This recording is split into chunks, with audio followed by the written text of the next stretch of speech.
ਮੋਦੀ ਜੀ ਆਏ ਅਤੇ ਆ ਕੇ ਚਲੇ ਗਏ। ਦਰਅਸਲ ਮੋਦੀ ਜੀ ਨੇ ਲੋਕਾਂ ਨੂੰ ਝਾਂਸਾ ਦਿੱਤਾ ਸੀ, ਵੱਡੇ ਵੱਡੇ ਭਾਸ਼ਣ ਦਿੱਤੇ ਅਤੇ ਉਹਨਾਂ ਦੀ ਇਹ ਵਿਜ਼ਿਟ ਕਈ ਸਵਾਲਾਂ ਦੇ ਘੇਰੇ ਵਿੱਚ ਵਿਕਰਮ ਸਿੰਘ ਮਜੀਠੀਆ ਦੀ ਗੈਰ ਮੌਜੂਦਗੀ ਕਈ ਤਰ੍ਹਾਂ ਦੇ ਸਵਾਲ ਪੈਦਾ ਕਰਦੀ ਹੈ ਕਿ ਸੀਐਮਓ ਆਫਿਸ ਤੋਂ ਹੀ ਹਿਦਾਇਤਾਂ ਸਨ ਜਾਂ ਫਿਰ ਕਿਸੇ ਹੋਰ ਕੰਮ ਵਿੱਚ ਰੁੱਝੇ ਹੋਏ ਮਜੀਠੀਆ ਨਹੀਂ ਪਹੁੰਚੇ ਰੈਲੀ ਵਿੱਚ। ਇਸ ਰੈਲੀ ਨਾਲ ਕਾਂਗਰਸੀ ਵਰਕਰਾਂ ਅਤੇ ਕਾਂਗਰਸ ਪਾਰਟੀ ਦੀ ਨੀਂਦ ਖੁੱਲੀਆਂ ਨਹੀਂ, ਪਰ ਭਾਜਪਾ ਸਮੇਤ ਮੋਦੀ ਨੂੰ ਖਾਲੀ ਪਈਆਂ ਕੁਰਸੀਆਂ देख जरूर हैरान होना पिया।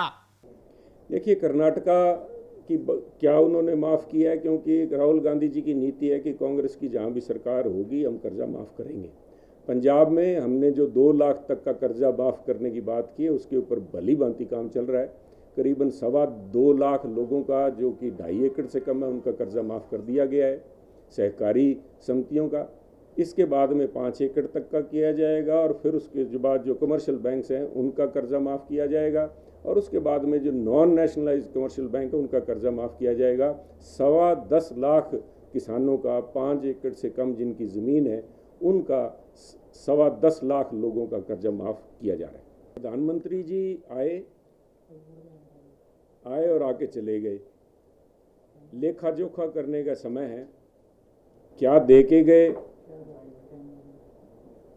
मोदी साहब ने किसानों को तो दिया झांसा, लोगों को दिया भाषण और साथ में दी लंबी चौड़ी नसीहत, साथ में बहुत से सवाल छोड़ के चले गए।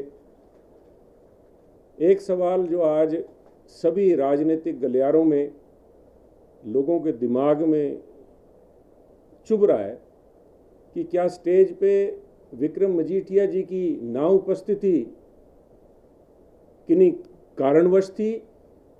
क्या बीजेपी या प्रधानमंत्री कार्यालय ने इस किस्म के निर्देश दिए थे या वो कहीं काम में व्यस्त थे। कारण जो भी रहा हो, परंतु बहुत सी शंकाओं को, बहुत सी चर्चाओं के लिए एक विषय बन के छोड़ गए।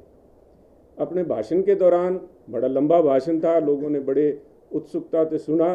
पंजाब के किसान कर्जा माफ़ी की उम्मीद में बैठे थे, पंजाब के लोग पंजाब के लिए विशेष दर्जे की बात सुनने की उम्मीद में बैठे थे। उन बातों की बजाय प्रधानमंत्री जी ने ज़्यादा समय कांग्रेस को कोसने में लगाया। प्रधानमंत्री जी ने कहा कि बीजेपी की 4 साल की कारगुजारी से कांग्रेस की नींद उड़ गई है।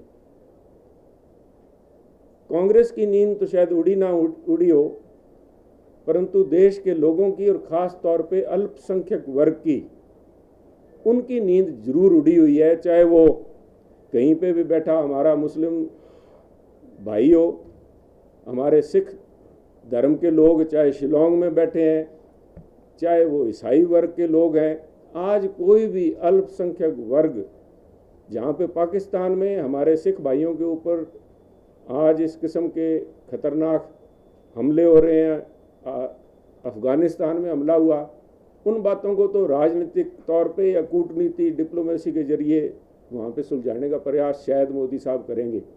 परंतु शिलोंग के अंदर जो घटनाएं हों, उन बातों के ऊपर भी कोई चर्चा जब नहीं करके गए और किसान के लिए जो खोखले वायदे किए थे उनकी बातों की चर्चा करके कांग्रेस की नींद उड़ने की बात करके चले गए।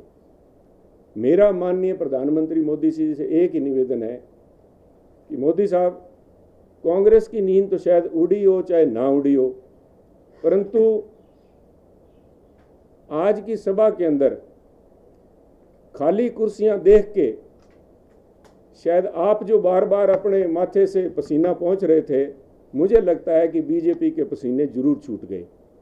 क्योंकि जिस किस्म की राजनीतिक खेती आप करने चले थे किसान के नाम पे, किसान के दर्द को लेके, उसको लोग उस झांसे को भली भांति समझ गए हैं।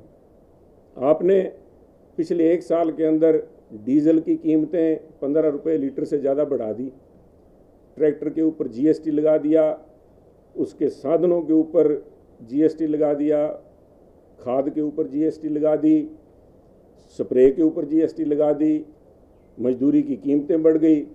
आपने 200 रुपये क्विंटल के हिसाब तो किसान के ऊपर बोझ डाल दिया और अब 200 रुपये धान की कीमत बढ़ा के आप या अगर शाबाशी ढूंढने आए हो तो मैं समझता हूँ आप किसी भ्रम में हैं, और वो भ्रम आपका बड़ा जल्दी 2019 के इलेक्शन के दौरान पंजाब के लोग और हिंदुस्तान के लोग आपका तोड़ देंगे।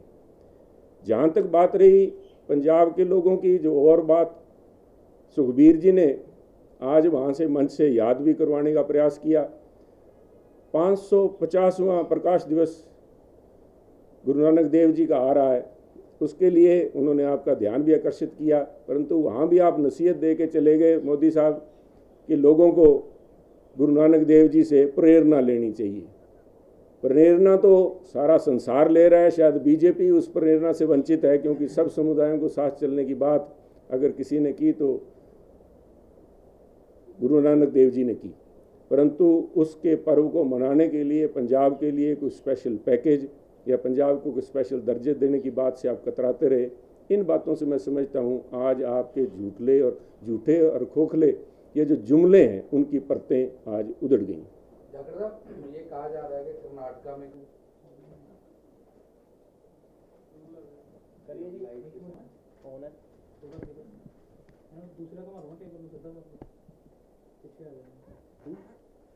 जी लेके आई जाएगी। मैं मोदी साहब से ये भी, जो मैंने एक सवाल जो लोकसभा के इस सत्र के लिए डाला है कि आपने कितने एम्स को मंजूरी दी है हिंदुस्तान में, और कितने एम्स आज चलने की स्थिति में, कितनों में क्या क्या काम चल रहा है। पंजाब को आके मात्र 1 साल में अगर उस बात के लिए दोषी ठहराना चाहते हैं तो मैं समझता हूँ उचित नहीं होगा।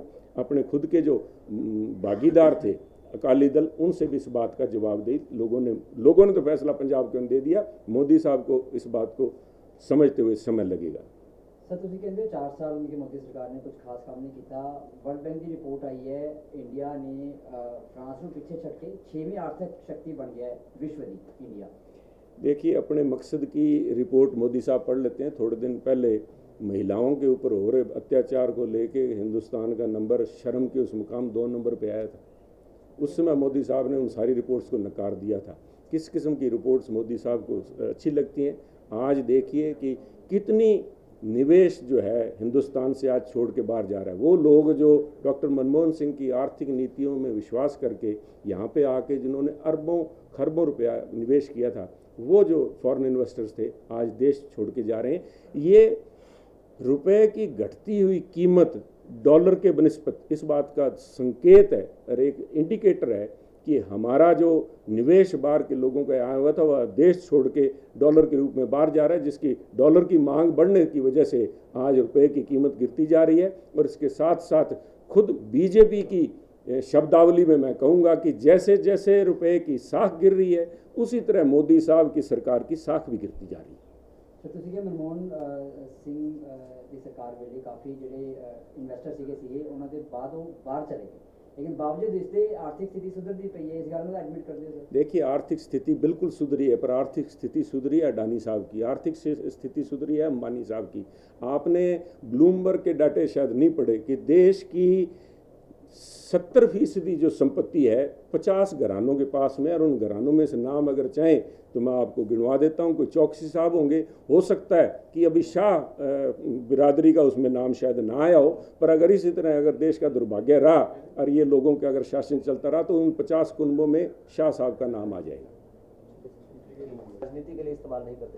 4 साल मोदी साहब को किसान याद नहीं आया। जब नज़दीक आ गए इलेक्शन 2019 के तो आज मोदी साहब को किसान याद आया है। ये रैली जो आज मलोट में की गई है, मेरे एकमात्र निवेदन है मोदी जी से, ये मंदसौर में क्यों नहीं की गई जहाँ पे किसानों के ऊपर गोली चलाई गई। ये जो रैली है ये नासिक से लेके पूना तक, जब किसान 150,000 किसान 180 किलोमीटर उस तपतपाती धूप के अंदर अपने पैर लहूलुहान करके भूखे पेट जब चल रहे थे, तो उस समय मोदी साहब को किसान याद नहीं आया कि जो रोज़ ट्वीट करते हैं मोदी साहब, रोज़ लंबे लंबे भाषण देते हैं, उस समय जाके अगर मोदी साहब उनको एक आश्वासन ही दे देते, एक झूठा जुमला ही छोड़ाते। वो जुमला जो कि फडणवीस साहब महाराष्ट्र के मुख्यमंत्री ने 180 किलोमीटर चला के किसानों को बम्बई में आके दिया, वो जुमला अगर वहीं नासिक में दे देते तो किसानों को कम से कम ये शारीरिक परेशानी तो बच जाती। ये बातें आज पुरानी हो चुकी हैं। आज मोदी साहब मलोट के अंदर किसानों को और पंजाब के लोगों को, हरियाणा राजस्थान, ये जो रैली थी आज अकेले पंजाब की रैली नहीं थी। हरियाणा, पंजाब, राजस्थान 3 स्टेट से 10,000 कुर्सियां जो लोग नहीं भर पाए, उनको आप समझ लीजिए कि किसान ने उनकी जो सच्चाई है वो आज समझ ली है। आज उन लोगों की व्यथा के साथ मैं समझता हूँ मजाक करने के लिए मोदी साहब आए और मात्र अपना इलेक्शन मैनिफेस्टो पढ़ के उन लोगों से चले गए और नसीहत दे के चले गए। अब मौका है हिंदुस्तान के लोगों को नसीहत अब लोग देंगे, बीजेपी को देंगे, मोदी साहब की सरकार को देंगे। सर एक और चीज उन्होंने पंजाब को देंगे स्टबल बर्निंग के अगेंस्ट मशीनरी परचेज के लिए। देखिए, मोदी साहब को 4 साल तक किसान की आत्महत्याओं की तरफ ध्यान नहीं गया। मैंने पहले भी लोकसभा में उस दिन निवेदन किया था कि जब पराली जलाई जाती है तो उसका धुआं दिल्ली के लोगों को और दिल्ली के शासकों को परेशान करता है, परंतु किसान की जलती हुई चिताओं का धुआं शायद शासकों तक पहुंचा नहीं। अगर ये बात ना होती तो आज जिस रैली को बादल साहब ऐतिहासिक रैली बता रहे थे कि इतना बड़ा एमएसपी में वृद्धि कभी नहीं हुई, तो एक सरासर इतना बेबाक तरीके से झूठ बोला गया है। क्योंकि अगर आप 5 साल के आंकड़े यूपीए सरकार के 5 साल 2009 से लेकर 2014 तक का क्यूमुलेटिव अगर एमएसपी की बढ़ोतरी देखें तो 79%, 79% is the total increase in the MSP during the UPA regime. और आज इनका जो 5 साल का अगर आंकड़ा मिला के इनका देखें एनडीए सरकार का, मोदी साहब का, तो वो मात्र 41% बनता है। कौन से ऐतिहासिक एमएसपी इंक्रीज की बात कर रहे थे? किस किसान की बात कर रहे हैं मोदी साहब? इन बातों के लिए मेरा एक आप लोगों के माध्यम से बीजेपी के नेताओं से, प्रधानमंत्री मोदी साहब से निवेदन है कि इस पे खुल के चर्चा हो और लोकसभा जो कि 18 तारीख से जिसका सत्र चालू होने जा रहा है, वहाँ पे किसानी के मुद्दे के ऊपर वहाँ पे शोर शराबा कराना बंद करवाएं। अपने जो इनकी भागीदार जो इनकी पार्टीज़ हैं उनसे निवेदन करके उनकी मांगें, चाहे कोई आंध्र प्रदेश के लिए स्पेशल पैकेज मांग रहा है, किसी की तमिलनाडु की अलग डिमांड है, उनसे बैठ के बात करें ताकि लोकसभा में देश की प्रगति, किसानों की दुर्दशा और नौजवान की नौकरियों के लिए वहाँ पे चर्चा हो सके। उनकी वजह से पंजाब पिछड़ा है। वो लोग आज मंच पे प्रधानमंत्री मोदी साहब के बगल में बैठे थे, अगल बगल बैठे थे, और जो लोग बाकी रह गए थे, जो आज मंच पे नहीं मौजूद थे, मैं समझता हूँ उनकी वजह से जो लोग पंजाब में आके निवेश करना चाहते थे भाग गए। 1 साल हुए हैं कांग्रेस की सरकार पंजाब में बनी है। कांग्रेस की सरकार के चलते हुए यहाँ पे कानून व्यवस्था सुधारी जाएगी, नशे के ऊपर लगाम डाली गई है, उसके चलते हुए यहाँ की जो है मैं समझता हूँ निवेश की जो प्रगति है उसमें बढ़ोतरी होगी।